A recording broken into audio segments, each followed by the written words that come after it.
Magandang araw mga kaibigan. Pag-usapan natin ngayon yung reaksyon ng isang political analyst, si Optics Politics, doon sa latest na post ni Secretary Juan Ponce Enrile. Okay? 18 hours ago, pinost niya ito. Basahin ko lang ha. Then after that, ito yung editorial ng Optics Politics. Advice ni Enrile. My advice to the advocates of revolution or people power is to go ahead to a shop and buy your revolutionary kit or people power toolkit and start the game you like if you really can do it. Revolution or people power is no bluffing matter. It is an ultima ratio where there is no point of return. It's a zero-sum game. Either you win or you lose. That's it. Yan. So medyo mabigat, malalim itong very short paragraph na para bang advice o babala ng Secretary Enrile sa mga nananawagan ng people power o revolution na maghunos dili kayo dahil either you win or lose. Okay. So, ito na si Optics Politics, mayroon siyang editorial. Pinadala sa akin ng isa kong kamag-anak. So, ang title dito is Enrile's Final Act, Shielding Doomed Regime. At 100 years old, sabi niya, Enrile may believe his political wisdom is unassailable, but history will judge him as an enabler of two Marcos regime, both marked by excess and corruption. His warnings against people power are not about protecting the nation, but about preserving a fragile administration that has betrayed even its closest allies. Okay, so, medyo mahaba itong kanyang editorial. I-summarize ko lang, share ko sa inyo, then mag-comment kayo anong masasabi nyo. Itong si Optics Politics palaging nag-post dito ng kanyang editorial at malalim din ang kanyang mga idea. Okay. Sabi ng Optics, Enrile's Hypocrisy, a Coward's Lecture on Courage, December 1, 2024. Sinamarize ko.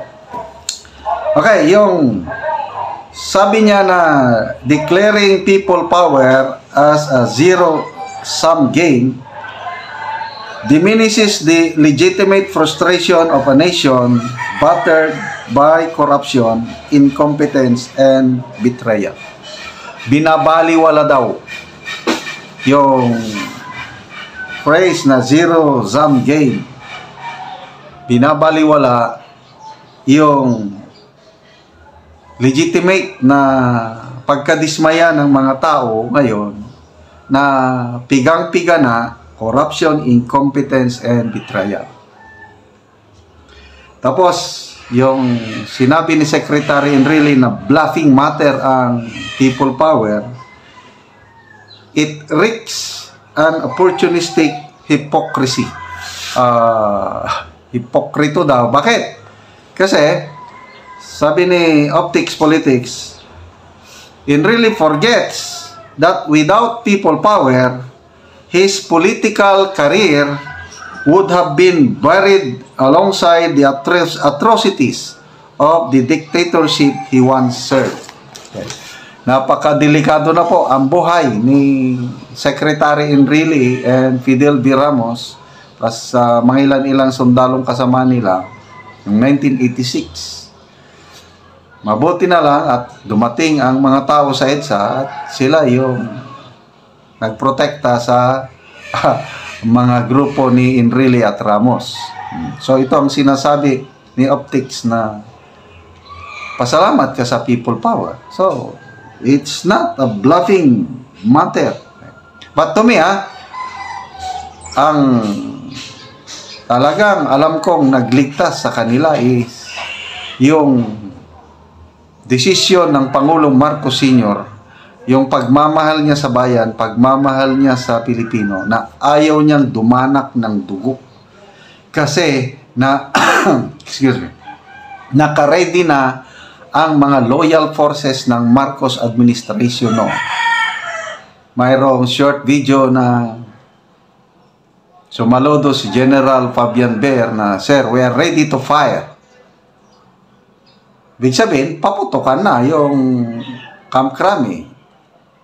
Anong sabi ng Pangulong Marcos? "No! Disperse the people without hurting them." Ganun. So, yun ang para sa akin, yun ang milagro ng EDSA. Kasi kung yung Marcos Sr. pa is gahaman sa kapangyarihan, pag sinabi niyang, "Okay, fire!" O pag nagpaputok, ang daming loyal forces, loyal soldiers kay Marcos Sr., nagpaputok sila, anong mangyari?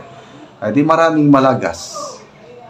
So, that's to me, miracle of EDSA, yung hindi nagpaputok, hindi nag-order ang Marcos Sr.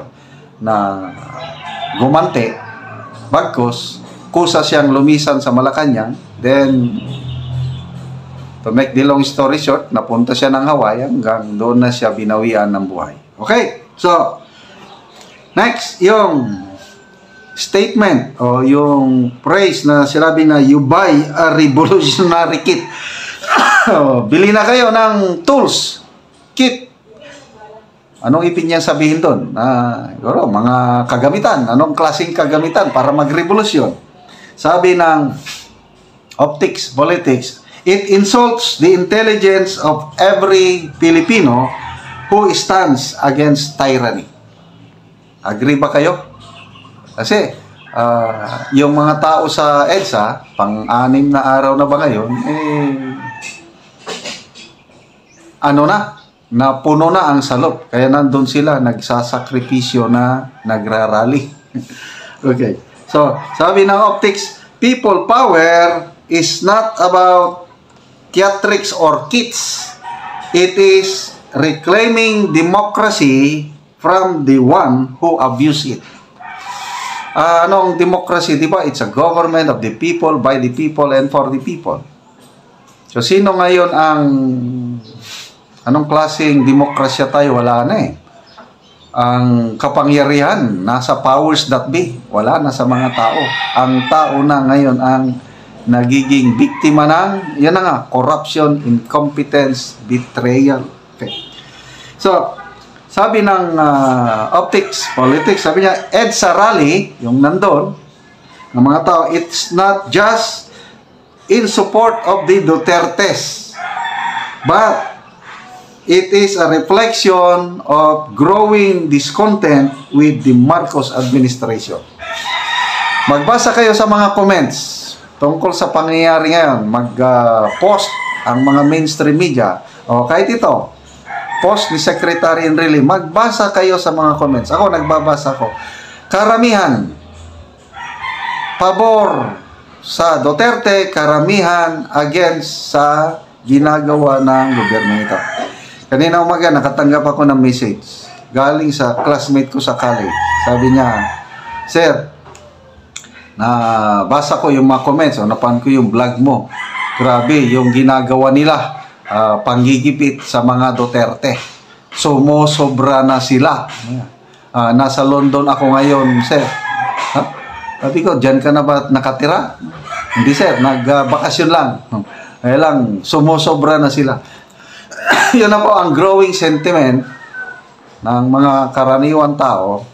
Sumusuporta sa mga Duterte, but in reality is na nadidismaya na sila sa nangyayari ngayon sa administrasyon, na yun na nga, kaliwat kanan ang corruption. Okay? May mga kumakalat na video o picture ngayon, yung Pangil Bay Bridge sa Lanao del Norte at Misamis Occidental. Bago lang yung na-open. Billions of pesos ang gasto ng gobyerno 2 buwan pa lang mula nang na-open, ako na. Ano na, yung tipak-tipak na yung, what's this? Yung, asfalto. 2 buwan pa lang. Wala nang asfalto. Lubak-lubak na. Ano ba? Anyway, so,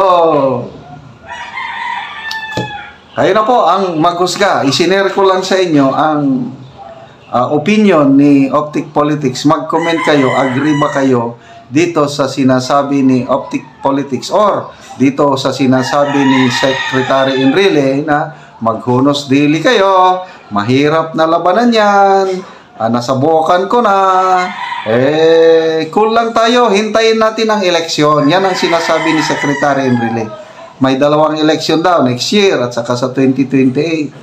Pabayaan mo na lang yung election process at wag na tayong gagawa ng mga marahas na hakbang. Yun ang mensahe ng Secretary Enrile.